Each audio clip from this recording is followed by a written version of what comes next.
और शुरुआत करेंगे मेरठ से, जहां पर गंग नहर में नाव डूबने से एक बड़ा हादसा हो गया है। नाव में करीब 14 से ज्यादा लोग सवार थे, जिनमें से 11 लोगों को रेस्क्यू ऑपरेशन के बाद बाहर निकाला गया है। मौके पर डीएम और एसएसपी लोगों को समझाने की कोशिश कर रहे हैं, प्रयास कर रहे हैं। पीडब्ल्यूडी विभाग के भ्रष्ट अधिकारियों के कारनामे से यह बड़ा हादसा हुआ है। मेरठ से 45 किलोमीटर दूर हस्तिनापुर में गंगा नदी में यह हादसा हुआ। उद्घाटन होने के चंद दिन बाद ही ये पुल टूट गया। गंग नहर पर बना पुल टूटने के बाद लोग नाव के जरिए इस नदी को पार करते हैं और इसी दौरान यह हादसा हो गया। थाना हस्तिनापुर क्षेत्र के चांदपुर मार्ग का यह पूरा मामला बताया जा रहा है। दरअसल जब ये पुल टूटा तो उसके बाद में तमाम शिकायतें भी की गई, लेकिन उसके बाद में भी किसी भी अधिकारी ने इस पर संज्ञान नहीं लिया और लोग मजबूरी में आकर नाव के जरिए ही इस नदी को पार करने लगे। लेकिन इसी दौरान नाव में 14 लोग सवार थे और ये नाव हादसे का शिकार हो गई, जिसमें से 11 लोगों को रेस्क्यू ऑपरेशन के जरिए नदी से बाहर निकाला जा चुका है और 3 लोगों की तलाश अभी भी की जा रही है। गंगा नहर में नाव डूबने का ये पूरा बड़ा हादसा इस वक्त सामने आया है।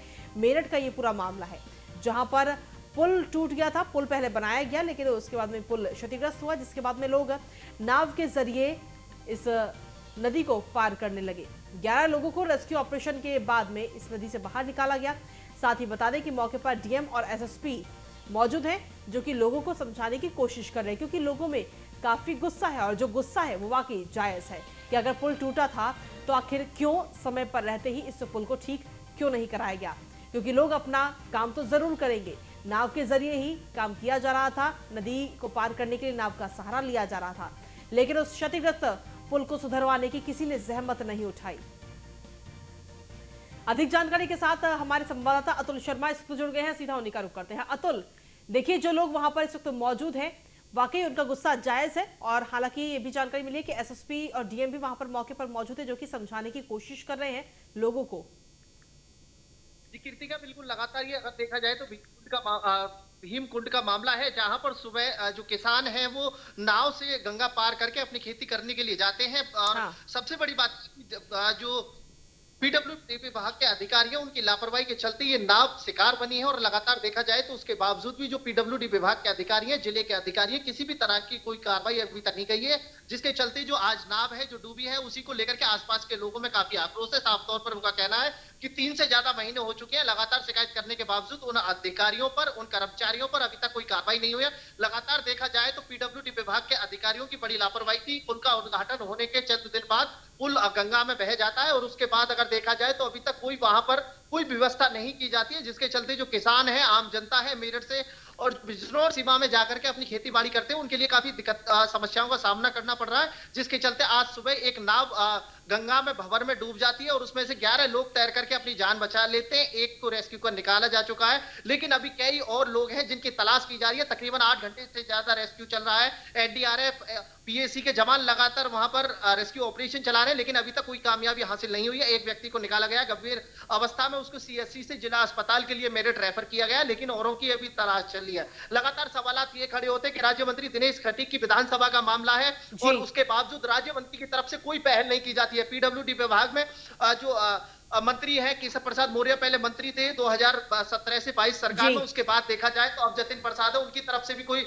इस पर कार्रवाई नहीं की जाती है। पुल टूट जाता है, पुल टूटने के बाद योगी सरकार दोबारा भी बन जाती है और उसके बावजूद अभी तक पुल पर किसी भी तरह की कोई हलचल नहीं होती है, कोई ऑफिशियल कार्रवाई नहीं होती है, जिसको लेकर के आसपास के गांव के लोगों का ये कहना है कि जिस तरह से पुल टूटा है उसके बाद में कोई कार्रवाई नहीं की जाती है। लोगों में आक्रोश है, आक्रोश को देखते हुए जिला प्रशासन ने साफ निर्देश दिया है 7 दिन के अंदर इस पर कार्रवाई करने की। जिला अधिकारी दीपक मीणा, एसएसपी रोहित सिंह सजवाण ने साफ तौर पर जनता को मनाते हुए कहा है कि 7 दिन में आपको कार्रवाई देखने को मिलेगी, जो भी इसमें दोषी पाए जाते हैं उन पर सख्ती से कार्रवाई की जाएगी। लेकिन ये कार्रवाई की बात जरूर कही जा रही है, लेकिन आखिर इसके लिए हादसे का इंतजार क्यों किया गया? समय रहते ही कार्रवाई क्यों नहीं की गई? देखिए लगातार देखा जाए जो आला अधिकारी हैं एसी के कमरों में बैठ करके अपना समय पूरा करते हैं, लेकिन उसके बावजूद आम जनता परेशान होती है, आम जनता ऐसे हादसों का शिकार बनती है। और उसके बाद में जो अधिकारी होते हैं, जिला अधिकारी की बात की जाए या फिर कप्तान की बात की जाए, उच्च अधिकारियों की बात की जाए, मुख्यमंत्री ने भी इस घटना को लेकर के शोक व्यक्त किया है। वहीं उप मुख्यमंत्री केशव प्रसाद मौर्य ने भी ट्वीट करके सुख में लोगों के जल्दी से जल्दी राहत सामग्री इनको पहुंचाई जाए। लेकिन सबसे बड़ी बात यह है कि जिस समय पुल टूटता है उसके बाद किसी भी तरह से कोई भी जो राजनीतिक तत्व है वो कोई भी ऐसा कार्रवाई नहीं करते हैं, ऐसे लोगों पर कार्रवाई नहीं कर पाते जिसके चलते ऐसे हादसा को रोका जा सके। लगातार देखा जाए तो बड़ा हादसा हुआ तो उसके बाद अभी कई लोग डूबे हुए हैं गंगा नदी में। उसमें अभी जो तैराक हो रहे हैं, रेस्क्यू ऑपरेशन चला रहे हैं, एनडीआरएफ पीएसी के जवान भी लगे हुए, भारी संख्या में आसपास के गांव के लोगों का भीड़ हुजूम वहां इकट्ठा, और परिवार के लोगों का रो रो करके बुरा हाल है। जिनके परिवार के लोग डूबे हुए हैं, अभी तक उस चीज का ये क्लियर नहीं हो पा रहा है कि कितने लोग हैं वहां ठीक है। पर। नाव में 15 से 16 लोग बताए जा रहे थे, जिसमें 12 लोगों को अभी तक बाहर निकाला जा चुका है, 4 लोगों की और तलाश है।